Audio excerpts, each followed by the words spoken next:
Hi అండి. సంక్రాంతి పండుగ అంటేనే స్పెషల్ అరిసెలు కదా. నేనైతే అరిసెలు చేస్తున్నాను. అలాగే అరిసెలు బాగా కుదరాలంటే నాకు తెలిసిన కొన్ని టిప్స్ కూడా చెప్తాను. వీడియో మొత్తం చూసేయండి. ఫస్ట్ అరిసెలకి వాడే బెల్లం అయితే గట్టిగా ఉండాలి. చూడండి, నేను చూపించే విధంగా ఉండాలి. అప్పుడు అరిసెలు చాలా టేస్టీగా ఉంటాయి. పాకం కూడా చాలా బాగా వస్తుంది. అలాగే నేను 2 కిలోల బియ్యం తీసుకున్నాను. 2 కిలోల బియ్యానికి కేజీన్నర బెల్లం కరెక్ట్గా సరిపోయిద్ది. స్వీట్ కూడా చాలా బాగుంటుంది.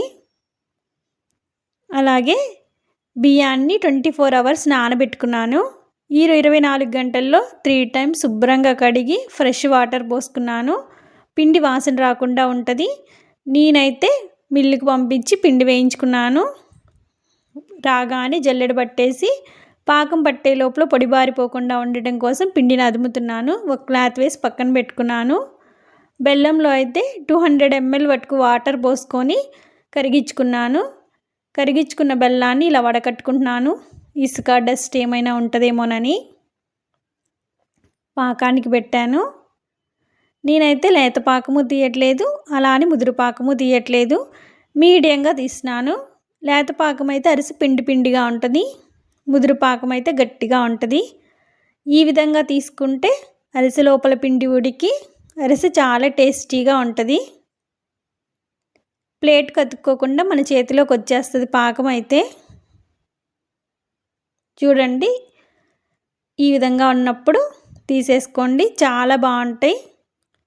పాకం రాగానే నేనైతే వేయించుకున్న నువ్వుల్ని వేసాను.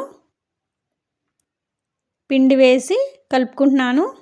పిండి అయితే ఉండలు లేకుండా నీట్గా కలుపుకోవాలి. పిండి కలిసి కలవనట్టు కలుపుకుంటే అరిసెలు రవ్వ రవ్వగా బియ్యం బియ్యంగా తగులుతాయి 1-2 రోజులకే.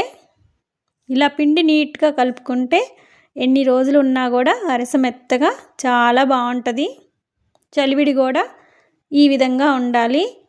ఈ విధంగా ఉంటే మనం అరిసెలు అయిపోయే వరకు కూడా పిండి గట్టి పడకుండా అరిసె విరగకుండా అన్ని అరిసెలు నీట్గా వస్తాయి. నేను చలివిడిలో కొంచెం నెయ్యి వేసుకున్నాను. నేను అరిసెని మరీ మందంగా చేయలేదు, అలా అని పల్చగా చేయలేదు, మీడియంగా చేసుకున్నాను.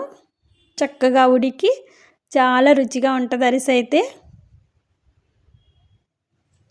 ఎప్పుడైనా మనం అరిసెలకి మెత్తగా వేయించుకోవాలి పిండిని, అప్పుడు అరిసె విరిగిపోకుండా ఉంటుంది, చాలా రుచిగా ఉంటుంది. నేనైతే మరక వేయించాను కాబట్టి రేషన్ బియ్యం తీసుకున్నాను. మనం దంచుకునేటట్టు అయితే మామూలు బియ్యం తీసుకున్నా కూడా బాగుంటుంది. మరక వేయించే పిండి అయితే రేషన్ బియ్యం అయితేనే అరిసెలు బాగా వస్తాయి. నాకు ఇలా గరిటెలతో ఒత్తే అలవాటు. అప్పుడే అరిసె నాకు బాగుంది అనిపిస్తుంది. ఇప్పుడు చెక్కలు కూడా వస్తున్నాయి కదా. చూడండి ఎంత కలర్ఫుల్గా ఉందో.